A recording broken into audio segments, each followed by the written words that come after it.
Traders diary में स्वागत है आपका। नमस्कार, मैं हूं आशीष चतुर्वेदी और मैं हूं वरुण दुबे। और ट्रेडर्स डायरी शुरू करने से पहले देख लेते हैं इसके पहले कि ग्लोबल संकेत कैसे देखने मिल रहे हैं। देखिए आशीष, ओवरनाइट अगर आप संकेत देखें तो यूरोप के मार्केट ठीक ठाक थे, यूएस के मार्केट्स भी अच्छे खासे थे। वहाँ भी एक समय तक कि कहीं ना कहीं मार्केट में चर्चा ये हुई थी कि शायद कोई स्टिमुलस आने वाला है। उसके बाद वो चर्चा, वो जो खबर थी वो भी फिजल आउट हुई, तो ऊपरी स्तर से थोड़ी बहुत गिरावट देखने मिली। लेकिन इसके बावजूद अगर आप देखें तो आधा से 1% के आसपास की तेजी जो है वो यूएस मार्केट्स में देखने मिली थी। हालांकि डाउ फ्यूचर्स को अगर आप देखेंगे तो अभी वो गिरावट के संकेत दिखा रहा है। नैस्डैक फ्यूचर्स, डाउ फ्यूचर्स दोनों में देखिए करीब आधे % के आसपास की गिरावट आपको देखने मिलेगी। और इसी का रिफ्लेक्शन आपको एशिया के बाकी मार्केट्स में भी देखने मिलेगा, जहाँ ज़्यादातर मार्केट जो है वहाँ पे गिरावट देखने मिल रही है। कोई ज़्यादा फायरवर्क्स नहीं है। हाँ, ये है कि सुस्ती का माहौल है। एसजीएक्स निफ्टी भी आपको वही दर्शा रहा है कि करीब 20-30 पॉइंट के आसपास की गिरावट देखी जा रही है। लेकिन आपके लिए काफ़ी सारे इंपॉर्टेंट चीज़ें हैं जिस पे आपको नज़र रखनी है। सबसे पहले तो ऑटो बिक्री के आंकड़े देखिए। मुझे ये समझ में नहीं आ रहा कि दिवाली सेल्स इतनी अच्छी हुई है कि हीरो मोटो ने फिर से 14% के आसपास की ग्रोथ डिलीवर कर ली। इतनी गाड़ियाँ खरीद कौन रहा है, ये सबसे बड़ा सवाल है। जो भी है, लेकिन जो प्रोडक्शन नंबर्स आ रहे हैं मंथ ऑन मंथ के, वो काफ़ी उत्साहजनक साफ साफ दिखाई दे रहे हैं। इसके अलावा आपके यहाँ एमपीसी की बैठक शुरू हो रही है, तो नो डाउट सुस्ती है, लेकिन फिर से वही जैसे कि हम पिछले 2-3 दिन से लगातार कह रहे हैं कि स्टॉक स्पेसिफिक एक्शन।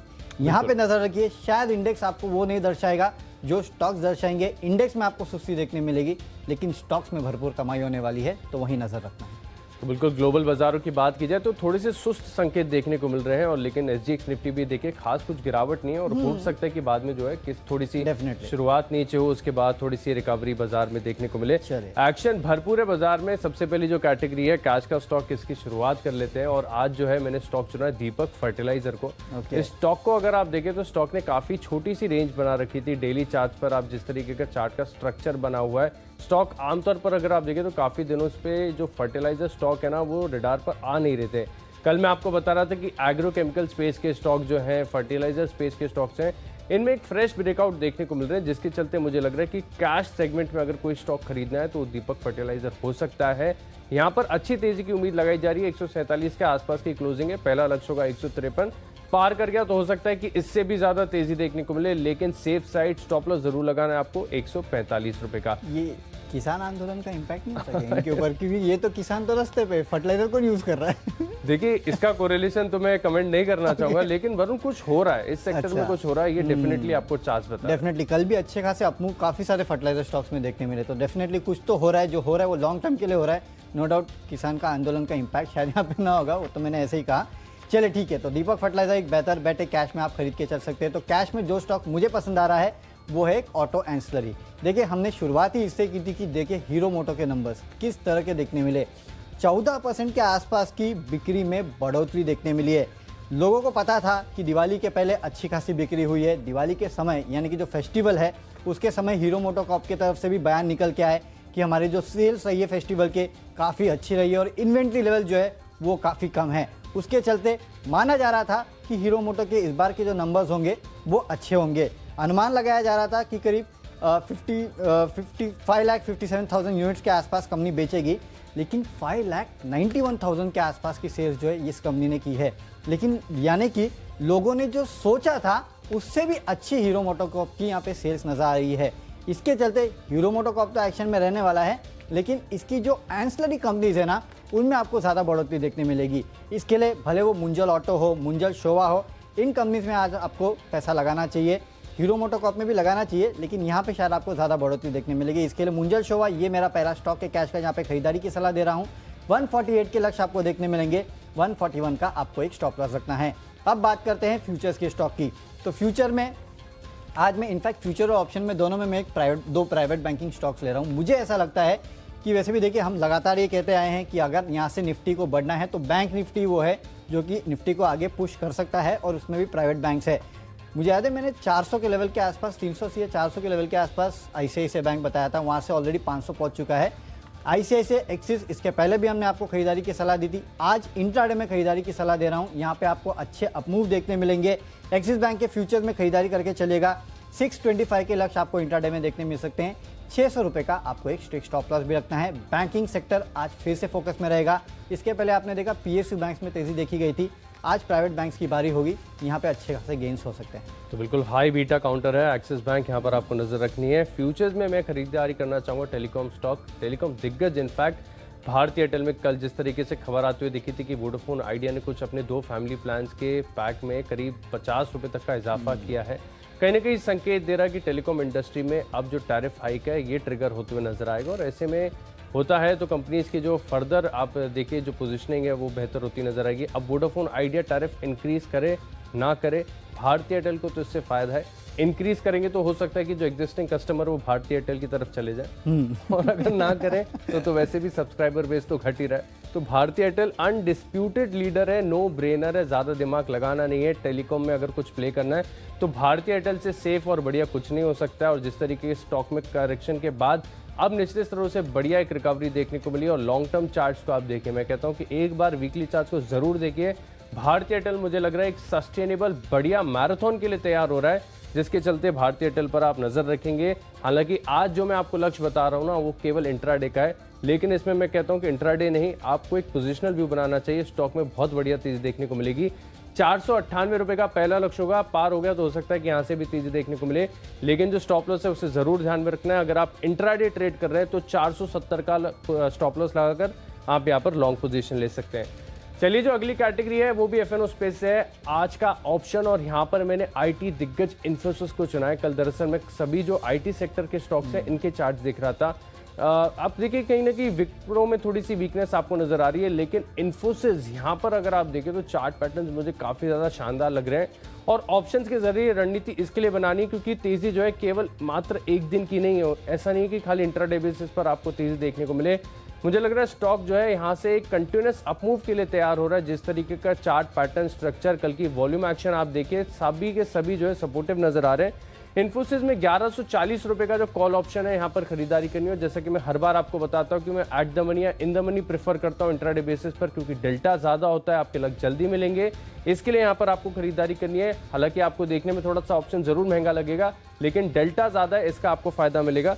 46 रुपए के लक्ष्य लिए खरीदारी करेंगे और केवल 32 रुपए का आपको स्टॉप लॉस लगाना है। ओके, तो आईटी दिग्गज में आपको खरीदारी करनी है। वैसे भी आशीष कल ग्लोबल मार्केट्स में 2 ही सेक्टर चले हैं, एक आईटी और दूसरा बैंक्स। तो आईटी आपने ले लिया, बैंक मैंने ले लिया, और एक बैंकिंग काउंटर है जहाँ पे ऑप्शन में आप खरीदारी करके चल सकते हो, और वो है आईसीआईसीआई बैंक। जैसे कि मैंने आपको पहले ही बताया है, यहाँ पे अच्छी खासी तेजी आपको देखने मिलेगी। 490 का जो कॉल ऑप्शन है वहाँ पे खरीदारी करके आपको चलना है। फिलहाल ये करीब 19 रुपये के आसपास ट्रेड कर रहा है मेरे ख्याल से। हाँ, 23 रुपये के लक्ष्य लिए इसको ट्रेड कीजिएगा। 18 रुपये का आपको एक स्टॉप लॉस भी रखना है। तो ग्लोबली जो चले हैं आईटी और बैंकिंग काउंटर्स, वहाँ पे हमने भी बेट लगाया है। आगे और काफ़ी सारे स्टॉक्स हैं जिन पे हम दाव लगाने वाले हैं। तो अब चलते हैं हमारी अगली कैटेगरी जो कि है टेक्निकल पिक। और देखिए टेक्निकली जो स्टॉक मुझे पसंद आता है ना वो है यूनाइटेड स्टेट्स का। इस स्टॉक में कल खासकर काफ़ी बेहतरीन मोमेंटम देखने मिला। और मैं एक्चुअली वो कैंडल स्टिक पैटर्न देख रहा था और इसमें एक बहुत बड़ी हरी कैंडल थी। आशीष, इसका मतलब क्या हुआ? देखिए कैंडल की साइज बड़ा होना मतलब ये कि ओपन हुआ था, ओपन के बाद ज्यादा तेजी यहाँ पर देखने को मिली। दिन की जो रेंज है लो और हाई के बीच का जो गैप है वो काफी ज्यादा है, जिसके चलते आप देख रहे हैं कि चार्ट्स पर जो कैंडल की साइज है वो बड़ी है। हाँ, तो इसका मतलब पूरा कन्विक्शन है। बिल्कुल, आपने वॉल्यूम के साथ भी वेरीफाई किया। अच्छे खासे वॉल्यूम थे और वो कैंडल बहुत बड़ी थी, तो इसके लिए मुझे लगा कि टेक्निकली ये काफी स्ट्रांग लग रहा है। और देखिए आशीष की तरफ से यहाँ मोहर भी लग चुकी है, क्योंकि आशीष टेक्निकल काफी क्लोजली ट्रैक करते हैं। तो इसके लिए यूनाइटेड स्पिरिट्स जो है इस काउंटर में आपको तेजी करके चलनी चाहिए। खरीदारी की सलाह यहाँ दे रहा हूँ 580 के लक्ष्य के लिए। आशीष, और एक डेवलपमेंट हुआ है ग्लोबली अगर आप देखें ना, तो ये पूरे स्पिरिट स्पेस को लेके, वैसे हुआ तो वाइन के लिए है और ये कंपनी ज़्यादा वाइन पे फोकस नहीं करते, लेकिन इसके चलते पूरा जो लिकर का स्पेस है ना वो फोकस में रहने वाला है। क्योंकि ऑस्ट्रेलिया से जो वाइन एक्सपोर्ट होती थी चाइना में, चाइना ने उसके ऊपर बैन लगा दिया। उसके ऊपर जो ड्यूटीज़ है उसको इतना बढ़ा दिया है कि मतलब वो ऑलमोस्ट अनसस्टेनेबल लेवल पे पहुंच चुकी है। अब इंडिया से कितने लोग वाइन एक्सपोर्ट करते हैं दैट्स अ डिफरेंट मैटर। एक सुला वाइन्स है जो कि चाइना में वाइन बेचती है, लेकिन उसके अलावा इनका काफ़ी बड़ा एक्सपोजर नहीं है। लेकिन हाँ, इसके चलते जो ओवरऑल लिकर स्पेस है वो कुछ हद तक रडार पे रह सकता है। तो फंडामेंटली ये खबर है। और टेक्निकली दरअसल यूनाइटेड स्पिरिट्स हो या यूनाइटेड बेवरेज हो, इनमें कल एक बहुत बेहतरीन ब्रेकआउट देखने मिला है। तो more of technical, less of fundamental, लेकिन यहाँ तेजी बनने वाली है। 580 के लक्ष्य के लिए यहाँ पे आपको खरीदारी करके चलना चाहिए। चलिए, काफी इंटरेस्टिंग बात बताई आपने कि ऑस्ट्रेलिया और चाइना के बीच में लगातार हम देख रहे हैं जो तनाव है वो बढ़ता जा रहा है। देखना होगा कि भारत में इसके लिए अपॉर्चुनिटी कहाँ निकल कर आती है। चलिए, बेसिकली इसमें मेटल सेक्टर में शायद बहुत बड़ी अपॉर्चुनिटी निकल के आएगी। बिल्कुल। कल आप बोल भी रहे थे कि जो कोल है, कोकिंग कोल है, वहाँ पर भी इसका काफी ज्यादा इम्पैक्ट है। चलो आगे जो लिस्ट है उसे बढ़ाते हैं और अगली जो कैटेगरी है टेक्नोपिक, और यहाँ पर मैंने चुना है डॉक्टर रेड्डीज को। इससे पहले मैं इसके जो टेक्निकल तर्क हैं वो आपको बताऊं। एक कॉमन मिसकंसेप्शन है पूरे बाजार में, काफ़ी लोगों के दिमाग में, कि आप टेक्निकल्स के जरिए जो है ना लॉन्ग टर्म ट्रेड नहीं ले सकते, आप निवेश नहीं कर सकते। और मैं हर बार आपको बताता हूं कि बहुत ही सिंपल है, बहुत पॉसिबल है। अगर आप थोड़ा सा जो कॉमन सेंस, थोड़ी सा फंडामेंटल और थोड़ा सा अगर आप टेक्निकल यूज़ करें ना, तो आपको ज़्यादा दिक्कत नहीं होगी स्टॉक्स आइडेंटिफाई करने में। अब डॉक्टर रेड्डीज काफ़ी ज़्यादा खबरों में है, लगातार हर दूसरे तीसरे दिन वैक्सीन को लेकर डेवलपमेंट आ रही है। आज भी आप देखिए कि स्पुतनिक 5 वैक्सीन के जो क्लिनिकल ट्रायल्स हैं कंपनी शुरुआत कर रही है। अब आज इसको चुनने का कारण ये हो सकता है कि इससे पहले भी मैंने स्टॉक आपको काफ़ी बार इसके पैटर्न की चर्चा की हो, कि डेली चार्ट्स को आप ज़रूर देखिए, ध्यान से देखिए। आपको लंबी अवधि का एक बढ़िया कंसोलिडेशन, इनफैक्ट ये अक्यूमुलेशन कहना चाहूँगा, है तो स्ट्रक्चर के हिसाब से आप देखेंगे तो पूरा राउंडिंग बॉटम है, लेकिन आपको इस स्टॉक में एक खासियत नजर आएगी कि हर निचले स्तर से इस स्टॉक में एक अक्यूमुलेशन देखा जाता है। अब इस अक्यूमुलेशन की अगर आप हाइट नाप के देखेंगे और वहाँ से अब जो करंट मार्केट प्राइसेस में ऐड करेंगे, तो आपको देखने को मिलेगा कि यहाँ से लगभग 100% तक की अपसाइड यहाँ पर देखने को मिलेगी। लेकिन ये जो पैटर्न बना हुआ है ना, काफ़ी लंबी अवधि का है, यानी ये जो स्ट्रक्चर फॉर्मेशन में काफ़ी ज़्यादा समय लगा। अब यहाँ से जो लक्ष्य आएगा उसके लिए भी हो सकता है कि थोड़ा सा समय लगे, लेकिन जिस तरीके का चार्ट का स्ट्रक्चर है, पैटर्न है और लगातार फंडामेंटल्स भी हम कंपनी के देख रहे हैं, मुझे लग रहा है कि स्टॉक अच्छी खासी तेजी के लिए तैयार हो रहा है। और अगर आपको निवेश के लिए कोई स्टॉक चुनना है तो डॉक्टर रेड्डीज एक बेहतर स्टॉक हो सकता है। यहाँ पर थोड़ा सा समय ज़्यादा लगेगा, 2 से 2.5 साल का, लेकिन आपको 50 से 60% तक के रिटर्न यहाँ पर देखने को मिल सकते हैं। 7,700 रुपए के लक्ष्य के लिए स्टॉक को अपने रडार पर तुरंत ऐड करेंगे। 2 से 2.5 साल का समय देना है, अच्छे रिटर्न्स की उम्मीद यहाँ पर लगाई जाएगी। टारगेट तो CLS और जेफरीज को भी चौंका देगा, क्योंकि उन्होंने भी कभी नहीं सोचा होगा कि 7,700 डॉक्टर रेड्डीज पहुंचेगा। बहुत बोल्ड कॉल है। चलिए देखते हैं कैसा परफॉर्म करता है डॉक्टर रेड्डीज। लिस्ट को आगे बढ़ाएंगे। अगली जो कैटेगरी है वो फंडा पिक, और फंडामेंटल पिक में मैंने चुना हीरो मोटोकॉर्प को। और वरुण, शो की शुरुआत में आपने काफ़ी विस्तार से बता दिया था कि जिस तरीके से हम देख रहे हैं कि पेंटअप डिमांड खत्म होने के बाद भी 14% की ग्रोथ, वो भी ऐसा नहीं है कि आपको क्यू ऑन क्यू देखने को मिले या फिर जो मार्च के क्वार्टर से कोई कंपेयर कर रहा हो। ये जो है साल दर साल है और यहाँ पर इतनी बढ़िया ग्रोथ देखने को मिल रही है। हीरो मोटोकॉर्प अनडिस्प्यूटेड है, 50% से ज़्यादा का 2 व्हीलर मार्केट शेयर है इनका। मुझे लग रहा है कि कंपनी बहुत ही बेहतरीन है। इंट्राडे बेसिस पर ये जो बिक्री आंकड़े हैं इसका एक असर देखने को मिलेगा, जिसके चलते आप एक ट्रेड की रणनीति बना सकते हैं।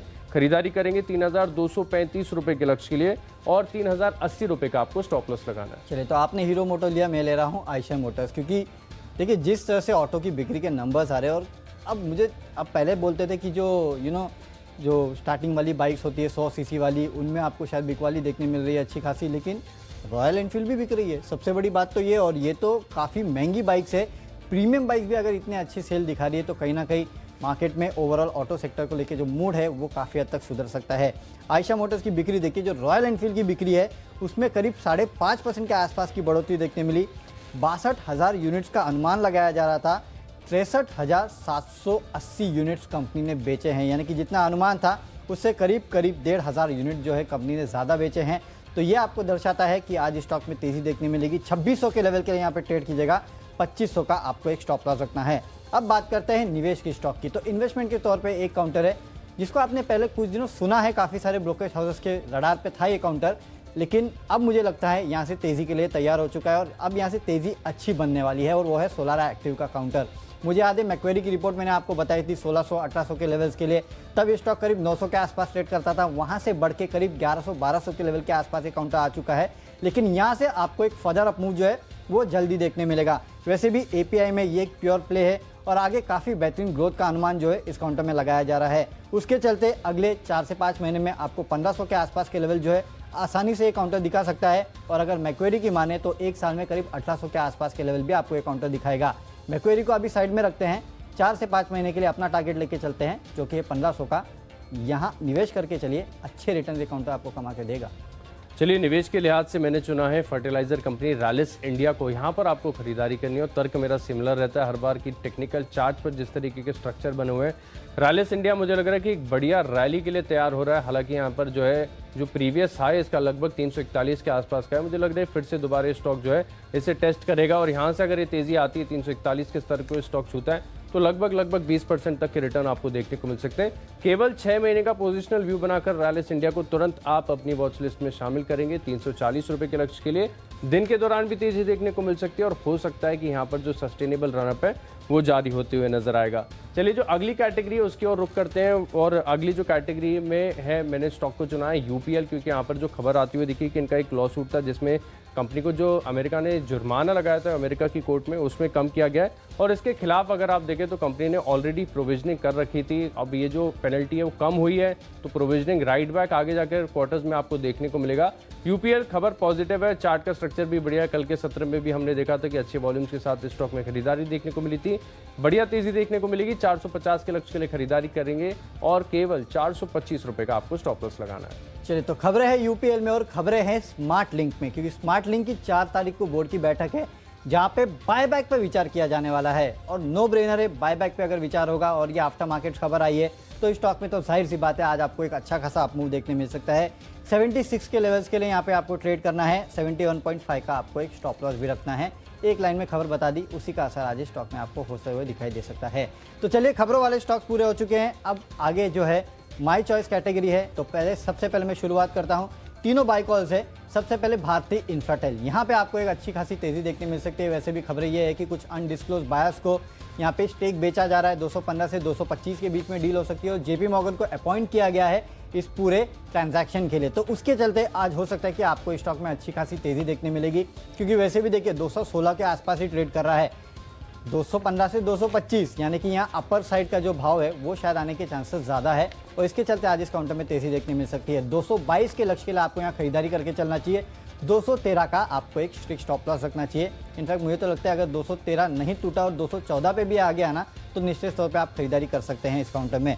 दूसरा काउंटर है इंजीनियर्स इंडिया का। देखिए फंडामेंटली तो ये काउंटर काफ़ी बेहतर लगता है। इसके अलावा मैं पिछले कुछ दिनों में देख रहा था कि धीरे धीरे करके स्टॉक में अच्छा खासा अप मूव देखने मिला है। पिछले कुछ दिनों में इनफैक्ट हम आपसे लगातार यही कह रहे हैं कि अब ये जो बाकी आपके डिस्क्रिशनरी है उनको छोड़ के अब आपको जो इकोनॉमिक रिलेटेड स्टॉक्स है ना उनके ऊपर फोकस करना चाहिए। इंजीनियर्स इंडिया भी उसी कैटेगरी का एक स्टॉक है और इसमें जिस तरह से धीरे धीरे अपमूव देखने को मिल रहा है, एक बात साफ होती है कि एक बड़े अपमूव के लिए काउंटर जो है वो तैयार हो रहा है, क्योंकि शायद किसी की ध्यान में नहीं आया था। इसके लिए शायद आपने धीरे धीरे स्टॉक को चलता हुआ देखा, ध्यान में आ जाता तो शायद एक ही दिन में 10% के आसपास की रैली ये काउंटर दिखा सकता है। इस तरह का दमखम है इस काउंटर में, खरीदारी करके चलेगा।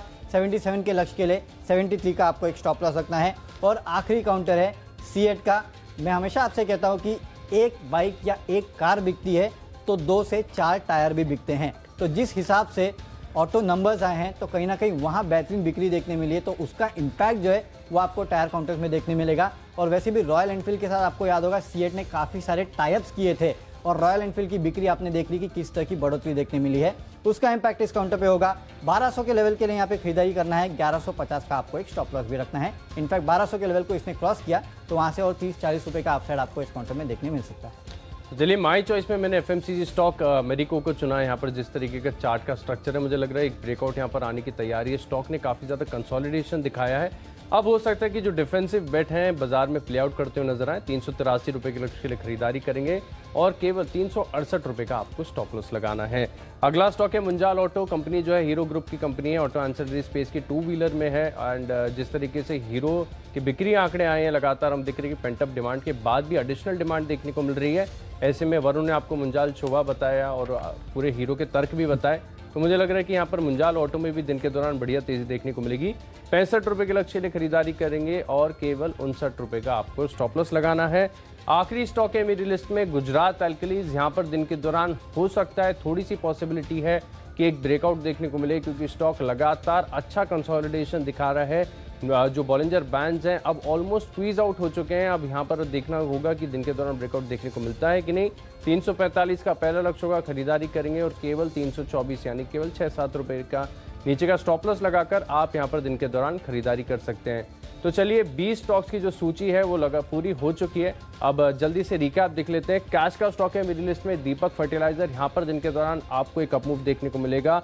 भारतीय एयरटेल के फ्यूचर्स में खरीदारी करेंगे। इन्फोसिस 1140 का कॉल ऑप्शन खरीदेंगे 46 के लक्ष्य के लिए। डॉक्टर रेड्डीज एक बढ़िया सस्टेनेबल रनअप के लिए तैयार हो रहा है। यहाँ पर आप लॉन्ग टर्म व्यू बनाकर चल सकते हैं। हीरो मोटोकॉर्प के जो बिक्री आंकड़े हैं इसका एक असर देखने को मिलेगा और पोजिशनल व्यू बना सकते हैं आप रैलिस इंडिया पर, यहाँ पर 340 रुपए के लक्ष्य के लिए खरीदारी करेंगे। खबरों का असर देखने को मिलेगा यूपीएल में, मेरिको एक ब्रेकआउट दिखा सकता है, मुंजाल ऑटो यहाँ पर भी दिन के दौरान तेजी देखने को मिल सकती है। गुजरात अल्कलीज में 345 रुपए के लक्ष्य के लिए आप खरीदारी करेंगे और इन 10 स्टॉक्स में मेरा कन्विक्शन सबसे ज्यादा है रैलिस इंडिया में, क्योंकि डेली चार्ट पर अगर आप देखें तो बढ़िया अक्यूमुलेशन देखने को मिला। इस अक्यूमुलेशन के ऊपर ब्रेकआउट है जिसके चलते मुझे लग रहा है कि स्टॉक प्रीवियस हाई 340 341 के स्तर को दोबारा छू सकता है। केवल 6 महीने का समय देना है, यहाँ पर आप खरीदारी करेंगे। कैश में आपको खरीदारी करना है मुंजल शोवा में, हीरो के नंबर्स के बाद यहाँ अच्छी खासी तेजी बन सकती है। प्राइवेट बैंकिंग काउंटर्स पे नजर रखिएगा, एक्सिस बैंक और आईसीआईसीआई बैंक में तेजी के सौदे बनाने हैं। यूनाइटेड स्पिरिट्स टेक्निकल ब्रेकआउट देखने मिला है, 580 के लक्ष्य देखने मिल सकते हैं। आयशा मोटर्स नंबर्स के बाद यहाँ भी तेजी हो सकती है। सोलारा एक्टिव अगले 4 से 6 महीनों में 1500 का लेवल आपको इस काउंटर में देखने मिल सकता है। स्मार्ट लिंक बायबैक के लिए 4 तारीख को बोर्ड बैठक है, उसके चलते आज यहाँ तेजी होगी। इसके अलावा भारतीय इंफ्राटेल में खरीदारी करके चलेगा 222 के लक्ष्य के लिए। इंजीनियर्स इंडिया यहाँ पे अच्छी खासी तेजी हो सकती है, 77 के लक्ष्य आपको देखने मिल सकते हैं। और सीएट यहाँ पे तेजी बन सकती है, 1200 के लक्ष्य के लिए आपको यहाँ खरीदारी करके चलना है। और इन सब स्टॉक्स में जो मेरा बेस्ट पिक है वो है स्मार्ट लिंक, क्योंकि यहाँ पे देखिए बोर्ड बैठक करने वाली है 4 तारीख को, बायबैक के ऊपर विचार करने वाली है, इसके चलते आज इस काउंटर में आपको अच्छी खासी तेजी देखने मिल सकती है। नो ब्रेनर है, 76 के लक्ष्य के लिए आपको यहाँ खरीदारी करना है, 71.5 का आपको एक स्टॉप लॉस भी रखना है।